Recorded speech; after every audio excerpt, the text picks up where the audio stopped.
Hello students, myself Mohinder, Assistant Professor of Mathematics, Government College Chachrauli, Yamunanagar, Haryana.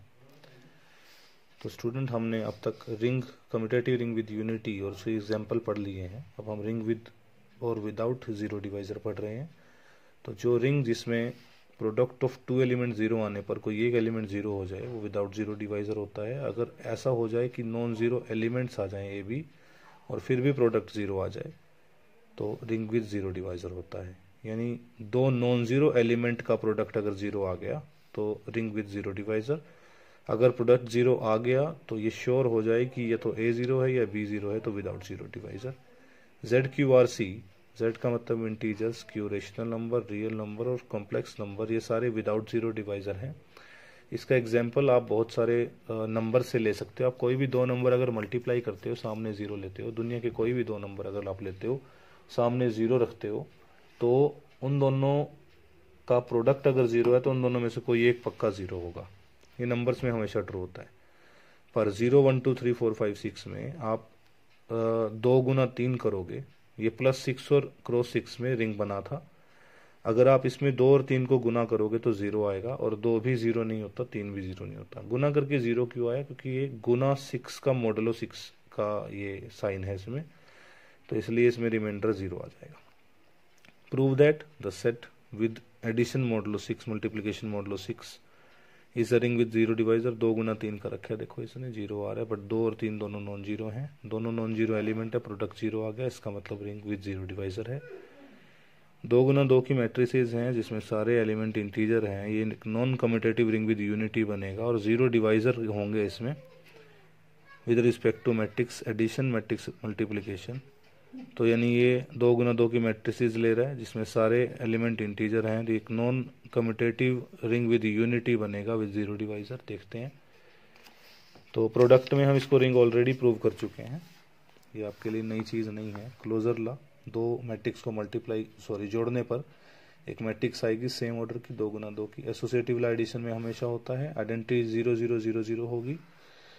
Inverse कोई भी एक matrix अगर A B C D है उसका, तो उसका inverse -a -b -c -d भी उसी सेट में है, इसी m में है, तो एग्जिस्टेंस ऑफ इनवर्स भी है। कम्यूटेटिव ला, अगर आप दो मैट्रिक्स को जोड़ोगे तो उनको जैसे मर्जी जोड़ सकते हो, ऑर्डर उल्टा करके भी वैल्यू सेम आएगी। प्रोडक्ट, अगर 2 गुना 2 की मैट्रिक्स को 2 गुना 2 की मैट्रिक्स से गुना करें तो 2 गुना 2 की ही मैट्रिक्स गुना करके आएगी। क्लोजर ला मल्टीप्लिकेशन। एसोसिएटिव ला ऑलरेडी छोटी क्लास से करते आ रहे हैं। आइडेंटिटी 1 0 0 1 होती है, पता है। इससे किसी भी मैट्रिक्स को आप गुना कर लो 2 गुना 2 की, सामने सेम मैट्रिक्स आ जाएगी। इसके बाद डिस्ट्रीब्यूटिव ला है, ये भी ऑलरेडी आप छोटी क्लास में कर चुके हो, लेफ्ट वाला भी राइट वाला भी। Matrix multiplication is not commutative, ये आपको पता है। आप कोई भी जनरल दो मैट्रिक्स ले लो, 1 2 3 4 5 6 7 8, 2 गुना 2 की दो मैट्रिक्स लो, देखो आप a इंटू बी करोगे, b इंटू ए करोगे तो सेम नहीं आएगा। तो अगला लास्ट है, इसने बोला ये विद जीरो डिवाइजर होगा, यानी दो नॉन जीरो मैट्रिक्स आएंगे जिनका प्रोडक्ट जीरो आएगा। तो इसने दे रखी है 1 1 0 0 0 0 1 -1 इस फॉर्म में, और गुना करके देखा, 1 1 0 0 से गुना हुआ तो 0, 1 1 1 -1 से गुना हुआ तो 1 -1 0 0 0 0 0 0 0 1 -1 0। तो दोनों मैट्रिक्स नॉन जीरो हैं। नॉन जीरो मैट्रिक्स किसको बोलते हैं? जिसमें एक भी एंट्री नॉन जीरो आ जाए। इसमें तो दो एंट्री नॉन जीरो, तो इसलिए दोनों नॉन जीरो हैं, प्रोडक्ट जीरो आ रहा है। Integral domain, a commutative ring with which has unit element. आपको याद होगा एक रिंग जिस बनने के लिए 8 प्रॉपर्टी चाहिए, 5 कम्यूटेटिव ग्रुप वाली, एबिलियन ग्रुप वाली, 6ठी मल्टीप्लिकेशन का क्लोजर, 7वीं एसोसिएटिव और 8वीं डिस्ट्रीब्यूटिव। तो 8 प्रॉपर्टी चाहिए रिंग बनने के लिए। कम्यूटेटिव रिंग बनने के लिए 9 चाहिए, यूनिटी एलिमेंट के लिए 10 हो गई, विदाउट जीरो डिवाइजर 11 हो गई। तो इंटीग्रल डोमेन का मतलब 11 प्रॉपर्टीज। 9वीं कम्यूटेटिव रिंग, मल्टीप्लिकेशन में कम्यूटेटिव ला, 10वीं यूनिटी एलिमेंट और 11वीं विदाउट जीरो डिवाइजर। तो ये सारे मिला के इंटीग्रल डोमेन आएगा। जेड क्यू आर सी ये सारे इंटीग्रल डोमेन है। रीजन जेड कम्यूटेटिव रिंग है, विद यूनिटी है और विदाउट जीरो डिवाइजर भी होता है। किसी भी दो नंबर को गुणा करके अगर जीरो रखोगे तो उनमें से एक नंबर पक्का जीरो होगा। ये सारे इंटीग्रल डोमेन है। तो कई ऑथर इंटीग्रल डोमेन को सिर्फ commutative ring without zero divisor बोलते हैं, यूनिटी की बात नहीं करते। They are of opinion that it may not possess the unit element. कुछ ऑथर ये मानते हैं कि ये 10 प्रॉपर्टी से बन जाता है, 11वीं प्रॉपर्टी जो यूनिटी एलिमेंट आप ले रहे हो वो जरूरी नहीं है।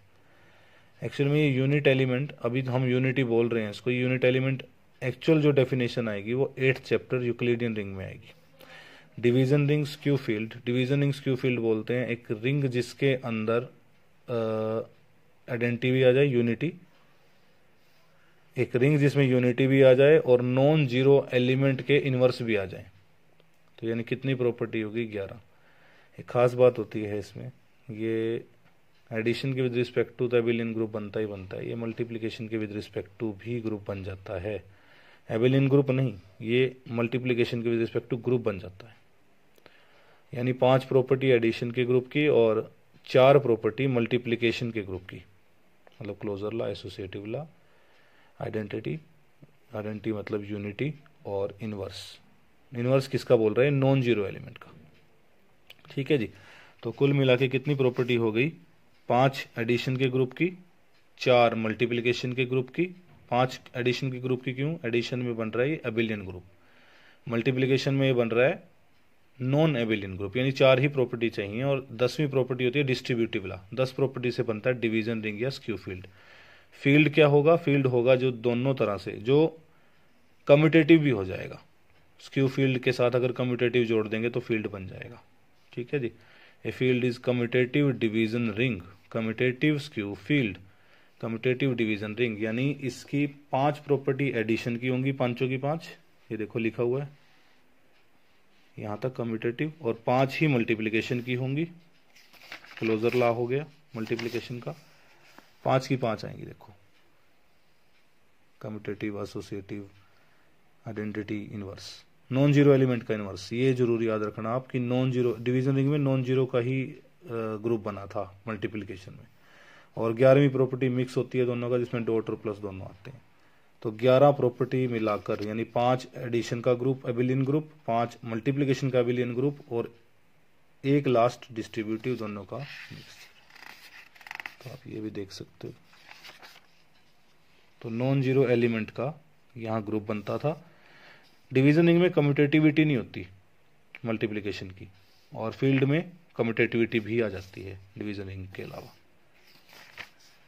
तो एक नोट दिया हुआ है, F plus dot is a field if F plus is abelian group with respect to addition. F minus singleton zero का मतलब क्या है? एफ में से जीरो एलिमेंट छोड़ दिए, सारे नॉन जीरो एलिमेंट ले लिए, comma dot is abelian group with respect to multiplication where zero is additive identity. It satisfies the distributive law. ये 5 ये प्रॉपर्टी, 5 ये, और डिस्ट्रीब्यूटिव, ये 11 प्रॉपर्टी बन गई। A commutative ring is integral domain if and only if cancellation law hold. देखते हैं, commutative ring ले लिया, मान लिया पहली बात सही है, यानी इंटीग्रल डोमेन है। हम प्रूव करेंगे कैंसलेशन लॉ होल्ड करेगा। देखते हैं, ए बी सी 3 एलिमेंट ले लिए, ए बी इक्वल टू ए सी ले लिया। कैंसलेशन मतलब ए से कट जाना चाहिए। देखते हैं, ए सी को लेफ्ट में ले आए, A B minus A C equal to 0, A common आ रहा है बी माइनस सी, इन दोनों में से। अब इंटीग्रल डोमेन किसको बोलते हैं? विदाउट जीरो डिवाइजर को, यानी इनमें से कोई एक एलिमेंट जीरो होगा तो ए जीरो होगा या बी माइनस सी। अब ए तो नॉन जीरो लेके चले हैं। कैंसलेशन लॉ में हमेशा ये ध्यान रखना कि आप जो एलिमेंट काटने वाले दोनों तरफ से वो नॉन जीरो होना चाहिए। तो ए नॉन जीरो लेके चले हैं, इंटीग्रल डोमेन की वजह से या तो ए जीरो होगा या बी माइनस सी जीरो होगा, विदाउट जीरो डिवाइजर है ये। तो ए अगर जीरो नहीं है इसका मतलब बी माइनस सी जीरो है, बी इक्वल टू सी आ गया, यानी ए से कट जाता है, तो इसको कैंसलेशन लॉ बोलते हैं। Hence cancellation law hold. इसके बाद कन्वर्सली मान लिया कैंसलेशन लॉ होल्ड करता है, हम रिंग को इंटीग्रल डोमेन प्रूव करेंगे, कम्यूटेटिव रिंग को। तो सिर्फ हमको एक ही चीज प्रूव करनी है इसमें कि ये विदाउट जीरो डिवाइजर है, बाकी सारी प्रॉपर्टी हम मान के चल रहे हैं। मान लिया आर कम्यूटेटिव रिंग तो है, सब कुछ है, विदाउट जीरो डिवाइजर हम प्रूव करेंगे इसको। तो मान लिया A B equal to zero है, देखो A B equal to zero ले रखा है इसने। अगर ए जीरो हो जाए इन दोनों में से तो कोई दिक्कत ही नहीं है, अगर ए ही जीरो हो गया तो कोई दिक्कत ही नहीं है, हमको कोई एक जीरो करना था। अगर ए जीरो नहीं है तो ये जरूरी हो गया कि बी जीरो आ जाए, क्योंकि integral domain without zero divisor होता है। विदाउट जीरो डिवाइजर में अगर ए जीरो नहीं होता तो बी का जीरो होना बहुत जरूरी है, यानी कोई एक तो पक्का जीरो होगा ही। तो अगर ए जीरो है तो कोई प्रूव ही नहीं करना कुछ, अगर नहीं है तो दिक्कत है। तो मान लिया नहीं है, ए भी जीरो है बट ए जीरो नहीं है, तो ए इंटू जीरो को भी आप जीरो बोल सकते हो। तो ए भी इक्वल टू आ गया ए इंटू जीरो। अब लेफ्ट कैंसलेशन ला, इसमें कैंसलेशन ला होल्ड करता है, तो दोनों तरफ से ए कट जाएगा, बी इक्वल टू जीरो आ जाएगा। यही हमने प्रूव करना था कि कोई एक जीरो हो गया तो ए, अगर ए है तो कुछ नहीं प्रूव करना, अगर ए नहीं है जीरो तो बी जीरो होगा, ये प्रूव करना था। हर फील्ड एक इंटीग्रल डोमेन होता है, हर फील्ड इंटीग्रल डोमेन, एक फील्ड और इंटीग्रल डोमेन को दोहरा लेते हैं। फील्ड बनता है 11 प्रॉपर्टी से। 11 प्रॉपर्टी कौन सी? 5 एडिशन की एबिलियन ग्रुप की, 5 मल्टीप्लिकेशन की एबिलियन ग्रुप की, और एक डिस्ट्रीब्यूटिव ला। इंटीग्रल डोमेन भी 11 प्रॉपर्टी से बनता है, 5 एडिशन की एबिलियन ग्रुप की, उसके बाद कम्यूटेटिव, यूनिटी, उसके बाद क्लोजर ला मल्टीप्लिकेशन, एसोसिएटिव ला मल्टीप्लिकेशन, यूनिटी मल्टीप्लिकेशन यानी आइडेंटिटी मल्टीप्लिकेशन, और लास्ट कम्यूटेटिव। यानी ये 4 प्रॉपर्टी और आ गई, और एक डिस्ट्रीब्यूटिव तो है ही, और उसके अलावा विदाउट जीरो डिवाइजर। यानी अगर आप देखो इसमें भी 11 प्रॉपर्टी है, इसमें भी, अगर आप ध्यान से इसको लिख लोगे 11 को, इसको 11 को, तो एक ही फर्क नजर आएगा, इसके अंदर इनवर्स हैं, इसके अंदर नॉन जीरो एलिमेंट का इनवर्स अवेलेबल है फील्ड में, मल्टीप्लिकेशन का इनवर्स, एडिशन का नहीं मल्टीप्लिकेशन का, नॉन जीरो एलिमेंट का मल्टीप्लिकेशन का इनवर्स अवेलेबल है। इसके अंदर विदाउट जीरो डिवाइजर है, जो लास्ट प्रॉपर्टी है 11वीं, दोनों की 11वीं प्रॉपर्टी अलग अलग है, यही प्रूव करेंगे हम। तो ये देखो इसने क्या किया, ए बी को जीरो लेके चला। हमको प्रूव क्या करना है? इंटीग्रल डोमेन होगा। इंटीग्रल डोमेन कब होगा? जब दो का प्रोडक्ट जीरो लेके चलेंगे और उन दोनों में से किसी एक को जीरो दिखा देंगे। मान लिया ए जीरो नहीं है। अब अगर ए जीरो नहीं है तो फील्ड के अंदर हर नॉन जीरो एलिमेंट का इनवर्स मिलता है, ए इनवर्स मिल गया। ए भी जीरो दे रखा है, ए इनवर्स मल्टीप्लाई कर दिया दोनों तरफ, A inverse A B is equal to A inverse zero. A inverse A identity होता है, बी यूनिटी होता है, बी इंटू वन बी आ गया, सामने आ गया जीरो, बी जीरो आ गया। इसी तरह से बी को नॉन जीरो लोगे तो A B equal to zero, दोनों तरफ बी इनवर्स गुना कर देंगे। क्यों कर पा रहे हैं? क्योंकि नॉन जीरो एलिमेंट का इनवर्स मिलता है, क्योंकि फील्ड है। ठीक है जी, फील्ड की डेफिनेशन में यही है। तो बी इनवर्स मल्टीप्लाई करने पर ए इक्वल टू जीरो आ गया। यहाँ से हमने प्रूव कर दिया A B equal to zero आने पे या तो ए जीरो आता है या बी जीरो आता है। इंटीग्रल डोमेन और फील्ड में एक ही प्रॉपर्टी का डिफरेंस है, फील्ड के पास इनवर्स है, इंटीग्रल डोमेन के पास विदाउट जीरो डिवाइजर है। अगर आपको फील्ड को इंटीग्रल डोमेन प्रूव करना है तो पहली 10 प्रॉपर्टी तो कॉपी पेस्ट हो जाएंगी कि 10 इसकी हैं 10 इसकी हैं, सेम है, 11वीं में फर्क है, 11वीं प्रूव कर देते हैं, इनवर्स मान के non without zero divisor prove कर देते हैं। तो इसने कर दिया विदाउट जीरो डिवाइजर।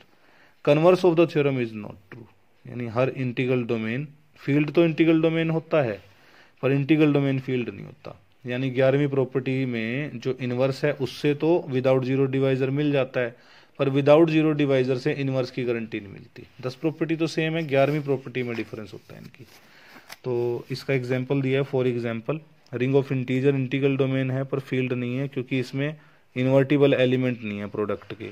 सिर्फ दो ही इंटीजर के सेट में दो ही ऐसे एलिमेंट होते हैं जिनमें मल्टीप्लिकेशन का इनवर्स मिलता है, 1 और -1। 1 का इनवर्स कौन है? 1 खुद। -1 का इनवर्स कौन है? -1 के साथ क्या मल्टीप्लाई करें कि सामने 1 आ जाए, आइडेंटिटी आ जाए, यूनिटी आ जाए, -1 गुना करें। तो -1 का इनवर्स -1 है, 1 का इनवर्स 1 है। इन दो एलिमेंट को छोड़ के किसी का भी inverse, multiplicative inverse integral domain में, इंटीजर में नहीं मिलता, इसलिए इंटीजर फील्ड नहीं बन सकता। पर इंटीग्रल डोमेन तो है, कोई भी दो नंबर गुणा करेंगे, हम इंटीजर गुणा करेंगे, सामने जीरो लेंगे तो दोनों में से पक्का एक जीरो होगा। हमने सीखा है ये, दो नंबर का प्रोडक्ट जीरो आता है तो कोई एक नंबर पक्का जीरो होता है। Every finite non zero integral domain is field. अब क्वेश्चन ये राइज होता है कि फील्ड तो इंटीग्रल डोमेन बन गया था, पर क्या इंटीग्रल डोमेन फील्ड बनेगा? इसने उसको एक थ्योरम से आंसर किया कि हाँ, जो finite non zero integral domain होते हैं वो फील्ड होते हैं, उनके अलावा नहीं होते। यानी इनफाइनाइट इंटीग्रल डोमेन तो फील्ड होते ही नहीं, तो finite non zero integral domain field होते हैं। तो एफ एक finite non zero integral domain ले लिया इसने। अब फाइनाइट है तो गिनती के एलिमेंट होंगे, इसने ले रखा है A1 A2 AN। अब क्योंकि एफ इंटीग्रल डोमेन है तो commutative ring without zero divisor होगा। हम प्रूव करेंगे फील्ड होगा, फील्ड का मतलब नॉन जीरो एलिमेंट का इनवर्स होगा। तो हम शुरू करते हैं इसका प्रूफ शुरू करते हैं। सबसे पहले कोई एक नॉन जीरो एलिमेंट लिया। देखो इनवर्स, हर नॉन जीरो एलिमेंट का इनवर्स अगर मिल गया आपको तो इंटीग्रल डोमेन और फील्ड में एक ही पॉइंट का डिफरेंस होता है। इंटीग्रल डोमेन में विदाउट जीरो डिवाइजर होता है और फील्ड में नॉन जीरो एलिमेंट का इनवर्स मिल जाता है। ठीक है जी, तो नॉन जीरो एलिमेंट ले लिया ए, और लास्ट में देखना इसका इनवर्स मिल जाएगा इसको, ये मिल गया A R is multiplicative inverse. Hence F के अंदर नॉन जीरो एलिमेंट के इनवर्स मिलने शुरू हो गए, एफ फील्ड बन गया। क्योंकि बाकी 10 प्रॉपर्टी सेम है, 11वीं प्रॉपर्टी ही प्रूव करनी होती है इसमें हमने। तो एक नॉन जीरो एलिमेंट ए लिया एफ से, इसका इन्वर्स ढूंढना है। ए अगर एफ से है तो A1 A2 AN भी एफ में थे, तो क्लोजर लॉ से A into A1 A into A2 A into AN भी एफ में होंगे, क्लोजर लॉ ऑफ मल्टीप्लीकेशन से। अब मान लेते हैं कि ये कोई दो एलिमेंट सेम है इसमें, AAI is equal to AAJ। हम ये प्रूव करना चाहते हैं कि ये डिस्टिंक्ट है। अगर ये डिस्टिंक्ट है, ये n है गिनती के, वो भी n है, अगर ये भी n है ये भी n है, तो इससे क्या होगा कि इसका मतलब ये दोनों सेम एलिमेंट को रिप्रेजेंट कर रहे हैं अगर इनकी गिनती बराबर हो गई। पर गिनती तो तब बराबर होगी जब ये सारे अलग अलग होंगे, डिस्टिंक्ट होंगे, क्योंकि वो तो अलग अलग हैं ही, उसमें तो n एलिमेंट लेके ही चले हम। तो मान लिया दो सेम आ गए, अलग अलग नहीं है, मान लिया AAI is equal to AAJ, AAI is equal to AAJ। तो अगर ऐसा है तो आप फिर वही प्रूव करोगे कि इंटीग्रल डोमेन में तो लेफ्ट कैंसलेशन लॉ होल्ड करता है, कैंसलेशन लॉ A से ही कट जाएगा। तो अब क्योंकि A नॉन जीरो एलिमेंट लिया है हमने, AAI इक्वल टू AAJ, इसको लेफ्ट में ले आए, A कॉमन ले लिया। अब A तो नॉन जीरो है, क्योंकि अब इंटीग्रल डोमेन है, या तो A जीरो होगा या ये जीरो होगा, ये जीरो है नहीं तो ये जीरो होगा, ये जीरो होगा, तो AI इक्वल टू AJ। तो AI AJ तब बराबर आते हैं। देखो अब AI AJ कौन है, वो यहाँ के एलिमेंट हैं। यहाँ तो एलिमेंट बराबर आ ही नहीं सकते, वो यहाँ एलिमेंट तभी बराबर आ सकते हैं जब उनका सफिक्स सेम हो। ये अलग अलग एलिमेंट हैं, हमने मानना है कि इसमें टोटल n एलिमेंट है, n एलिमेंट है तो n के n अलग अलग होंगे। तो AI AJ सेम सिर्फ तब होंगे जब वो सफिक्स ही सेम हो, कि ये दोनों 10वां एलिमेंट है या 11वां एलिमेंट है। अगर सेम ही एलिमेंट है तो सेम तो होने ही थे, सेम नंबर पे पड़े हैं, तो I इक्वल टू जे आ जाएगा। I इक्वल टू जे आते ही आप कहोगे कि इसका मतलब ये दोनों एलिमेंट सेम नहीं है, ये एक ही एलिमेंट हमने दो बार लिख दिया है। तो AAI is not equal to AAJ for I not equal to J। Equal कब होंगे, जब I और J इक्वल होंगे। इसका मतलब सारे अलग अलग एलिमेंट हैं। F के अंदर गिनती के n एलिमेंट थे और ये भी n गिनती के हैं, इसका मतलब F के एलिमेंट और ये आपस में एक जैसे हैं। AA1 भी किसी के बराबर, AA2 भी उनमें से किसी एक के बराबर, अगर गिनती के सेम है तो ऐसा होगा। तो मान लिया A अगर F से हम लेके चले हैं तो A भी किसी न किसी AAI के बराबर आएगा ही, क्योंकि F के एलिमेंट कवर हो गए सारे। तो A ले लिया AAI के बराबर, AAI और AIA दोनों सेम है, क्योंकि F एक कम्यूटेटिव रिंग है। कम्यूटेटिव में प्रोडक्ट में आप ऑर्डर AAI लिखो या AIA लिखो, कोई फर्क नहीं पड़ता। We shall show that AI is multiplicative identity of F। हम ये प्रूव करेंगे कि ये जो AI आया यही मल्टीप्लीकेटिव यूनिटी है F की। बी एफ से आर्बिट्रेरी एलिमेंट ले लिया कोई, यूनिटी कौन होता है जिसके साथ मल्टीप्लाई करने पे सेम वैल्यू आए, देखते हैं। तो A को B से मल्टीप्लाई कर दिया, A को B से करा तो A की वैल्यू तो AAI आई थी, AAI इंटू B हो गया। इसको लेफ्ट में ले आए, A कॉमन आ रहा है, B minus AIB is equal to zero आ रहा है। A जीरो हो नहीं सकता तो कौन जीरो होगा, B माइनस AIB जीरो होगा। यहाँ हमने इंटीग्रल डोमेन की डेफिनेशन लगाई, B इक्वल टू AIB आ गया। और AIB हो या BAI हो, कम्यूटेटिव है रिंग, तो कोई दिक्कत नहीं है, इसको लिख सकते हो आप सबसे। AI मल्टीप्लिकेटिव आइडेंटिटी बन गया। तो यूनिटी भी आ गई हमारे फील्ड F के पास, इंटीग्रल डोमेन के पास। तो AI इक्वल टू 1 मान लिया हमने। अब क्योंकि 1 F में है तो F रिंग विद यूनिटी बन गया। अब जो AI है वो 1 बन गया। अब एक बात और भी तो पक्की है कि 1 कहाँ पे है, F में है। AI कहाँ पे था, F में था। AI कहाँ पे है, शुरू से लेके देखो आप, कहाँ से लिया आपने, यहाँ से लिया। उसके बाद AI F में चला गया, AI F में चला गया, यानी 1 AI कौन है, यूनिटी है हमारी, यूनिटी को हम 1 बोल देते हैं। तो 1 F में है। F का हर एलिमेंट किस तरह का दिखने में, AA1 AA2 AAN। तो 1 भी इसी तरह का होगा, वो भी A इंटू समथिंग होगा, AAR मान लिया, यहाँ से A का इन्वर्स मिल गया AR। जैसे ही आपको इन्वर्स मिला आप कह सकते हो हर एलिमेंट का इन्वर्स है, नॉन जीरो एलिमेंट का फील्ड बन गया। नेक्स्ट थ्योरम है division ring has no zero divisor. तो नेक्स्ट थ्योरम है division ring has no zero divisor, यानी कोई भी दो एलिमेंट अगर आप प्रोडक्ट जीरो लेके चलोगे तो उनमें से कोई एक जीरो होना चाहिए। नो जीरो डिवाइजर मतलब विदाउट जीरो डिवाइजर, तो कोई एक जीरो होना चाहिए। मान लिया A नॉन जीरो है, अगर A नॉन जीरो है तो हर नॉन जीरो एलिमेंट का डिवीजन रिंग के अंदर इन्वर्स होता है, इन्वर्स एग्जिस्ट करेगा, दोनों तरफ इन्वर्स गुना कर दिया, B जीरो आ गया। अगर B नॉन जीरो है तो B का इन्वर्स एग्जिस्ट करेगा, दोनों तरफ B इन्वर्स गुना कर दिया, A जीरो आ गया। प्रूव आप कर चुके हो ऑलरेडी। तो अगर B नॉन जीरो है तो A जीरो है, अगर A नॉन जीरो है तो B जीरो। यहाँ से आप कह सकते हो division ring has no zero divisor. Next theorem, next example है show that M is a division ring but not a field, यानी एक ऐसा एग्जाम्पल जो डिवीजन रिंग तो बनेगा पर फील्ड नहीं बनेगा, यानी कम्यूटेटिव लॉ इसमें नहीं होगा। तो कुछ बातें जो क्लियर सी हैं। क्लोजर लॉ, आप कोई भी दो मैट्रिक्स मल्टीप्लाई करोगे इस तरह की ए और बी, जिनमें आप इस तरह की फॉर्म लोगे तो गुना करके इसी तरह की फॉर्म आएगी, आपको गुना करना जोड़ के ऐसी फॉर्म आएगी। एसोसिएटिव लॉ एडिशन में एग्जिस्ट करता है क्योंकि अल्टीमेटली नंबर्स ने जुड़ना है और नंबर्स में आप 3 नंबर कैसे मर्जी जोड़ो। आइडेंटिटी 0 0 0 0, अब 0 0 को आप इस फॉर्म में लिख सकते हो 0 प्लस आयोटा 0 0 प्लस आयोटा 0, तो इस फॉर्म की बन गई। इनवर्स किसी भी मैट्रिक्स में उसका इनवर्स आप एग्जिस्ट करा सकते हो। ए प्लस आयोटा बी का इनवर्स बनेगा minus A minus iota B minus C minus iota D plus C minus iota D minus A plus iota B, तो इनवर्स भी मिल जाएगा। कम्यूटेटिव लॉ एडिशन में एग्जिस्ट करता है, नंबर्स नहीं जोड़ना, अल्टीमेटली नंबर्स को तो जैसी मर्जी जोड़ सकते हैं। क्लोजर लॉ, दो को मल्टीप्लाई करा, देखो सेम वैल्यू आ गई, सेम फॉर्म आ गई, तो गुना करके भी आप देख सकते हैं। एसोसिएटिव लॉ मैट्रिसेस में होता है। Identity is of 2 cross 2 matrices is 1 0 0 1, तो 1 0 0 1 इस फॉर्म का है, देख लेते हैं। 1 प्लस 0 आयोटा 1 0 प्लस 0 आयोटा, यहाँ 0 प्लस 0 आयोटा 1 माइनस 0 आयोटा, तो ये 1 0 0 1 इस फॉर्म का है, इसलिए यूनिटी भी आ गई। एग्जिस्टेंस ऑफ मल्टीप्लिकेटिव इनवर्स, अब ये इनवर्स के लिए तो नॉन सिंगुलर मैट्रिक्स लेनी पड़ती है। आपको याद होगा किसी मैट्रिक्स का इनवर्स केवल और केवल तब एग्जिस्ट करता है जब उसका डिटर्मिनेंट नॉन जीरो हो। तो इसने ए लिया जो जनरल मैट्रिक्स है हमारा, जो स्टेटमेंट में दिया हुआ था, उसका डिटर्मिनेंट कर दिया। डिटर्मिनेंट देखते हैं जीरो आएगा नहीं आएगा। डिटर्मिनेंट क्या आ रहा है, A square plus B square minus C square minus D square. आप देख सकते हैं दोनों के एक दूसरे कॉन्जुगेट हैं, तो फॉर्मूला लग जाएगा ए स्क्वायर प्लस बी स्क्वायर आएगा, माइनस इसको करोगे तो ये भी कॉन्जुगेट है एक दूसरे का, इसलिए यहाँ भी यही आएगा नॉन जीरो। अब इनवर्स की वैल्यू होती है अर्जेंट ए बाय डिटर्मिनेंट ए, तो इनवर्स एग्जिस्ट कर गया है, इनवर्स मिल गया। इसके बाद डिस्ट्रीब्यूटिव लॉ भी एग्जिस्ट कर गया। अल्टीमेटली बात क्या है कि कम्यूटेटिव होगा या नहीं होगा। आप कोई भी दो मैट्रिक्स ऐसी लिख दो जिनका प्रोडक्ट सेम ना आए, उल्टा करने पर ए और बी ली, इसने देखो ले रखी है, गुना करी, बी और ए को गुना किया, अलग अलग वैल्यू आई, नॉट इक्वल, इसलिए फील्ड नहीं हुआ। फील्ड में क्या कमी रहेगी, कम्यूटेटिव लॉ नहीं आया।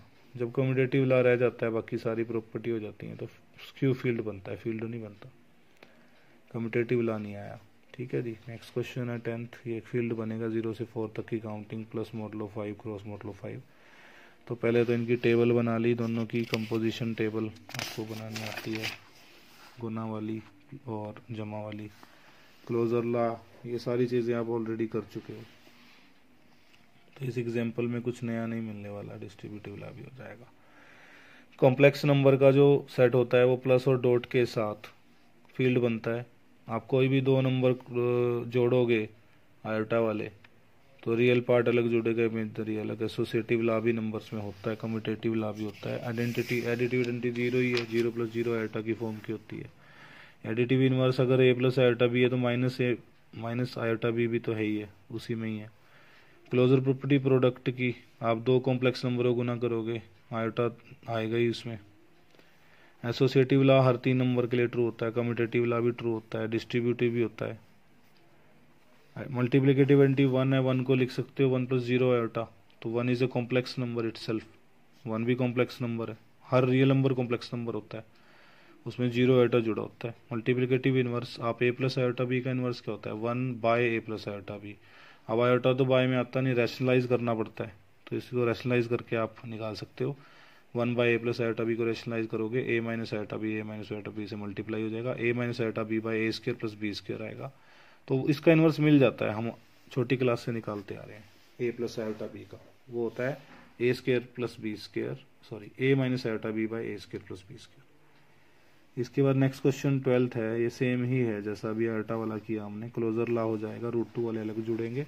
एसोसिएटिव लॉ भी हो जाएगा, अल्टीमेटली नंबर्स नहीं जुड़ना है इसमें। Identity 0 plus 0 √2, inverse A plus B √2 का minus A minus B √2। Commutative law numbers में होता है, क्लोजर लॉ भी होगा। एसोसिएटिव लॉ प्रोडक्ट का आइडेंटिटी 1 प्लस 0 √2 लिख सकते हो, यानी जो आयोटा वाला काम किया वही। इनवर्स रेशनलाइज करना पड़ेगा जैसे आयोटा वाले काम में करते हैं, देखो रेशनलाइज कर दिया इसने। ठीक है जी, कम्यूटेटिव लॉ नंबर्स में होता है, डिस्ट्रीब्यूटिव भी होता है। इसके बाद name of the following set, कोई भी इनमें से इंटीग्रल डोमेन नहीं बनेगा। इंटीग्रल डोमेन के लिए जो जो चीज़ें चाहिए, पहली 5 एडिशन की प्रॉपर्टीज़, ग्रुप एबिलियन ग्रुप बनने की। उसके बाद छठी है closure multiplication, closure law of multiplication, associative law of multiplication, ये भी हो जाएंगे सारे। इवन इंटीजर के साथ आप देख चुके हो, रिंग तो बन जाता है। कम्यूटेटिव भी होता है मल्टीप्लिकेशन में, अगर 2 इवन इंटीजर को गुना करोगे जैसे मर्जी गुना कर लो, वैल्यू सेम आएगी। पर क्या इसमें यूनिटी होता है? नहीं होता, इसमें यही लिख रखा है R is ring with respect to addition multiplication but 1 does not belong to R, क्योंकि इसमें इवन नंबर है, 1 नहीं है। तो जिसमें 1 नहीं है, यूनिटी नहीं है, वो इंटीग्रल डोमेन नहीं बन सकता। उसके बाद इसमें 3 गुना 3 की मैट्रिक्स कही है। अब 3 गुना 3 की सारी मैट्रिक्स का जो सेट आता है, क्या वो एक रिंग बन जाता है? बन जाता है। हम कर चुके हैं, n गुना n की मैट्रिक्स का रिंग बना के देख चुके हैं, शायद सेकंड या थर्ड एग्जांपल था, शुरू के 4-5 एग्जांपल्स में ही था ये। उसके बाद कम्यूटेटिव, अब मैट्रिसेस का प्रोडक्ट तो कम्यूटेटिव होता ही नहीं, a गुना b, a into B, b into a के बराबर नहीं होता, यही लिखा हुआ है नॉट कम्यूटेटिव। उसके बाद a√2 टाइप के जो नंबर हैं, सेट ऑफ नंबर्स, ये क्या रेशनल नंबर है? a रेशनल नंबर है, इंटू में √2 इरेशनल नंबर है। क्या ये एक इंटीग्रल डोमेन बन सकता है? उसके लिए इसको इनवर्स चाहिए, सॉरी इनवर्स नहीं चाहिए, उसके लिए इसको कम्यूटेटिव रिंग विद यूनिटी बनना पड़ेगा। तो इसने देखो क्या लिखा है, क्लोजर ला ही नहीं आ रहा। आप 2 एलिमेंट लेके चलो, a√2 b√2, गुना करोगे √2 खत्म हो जाएगा, rational into rational into rational आ जाएगा, √2 खत्म हो जाएगा।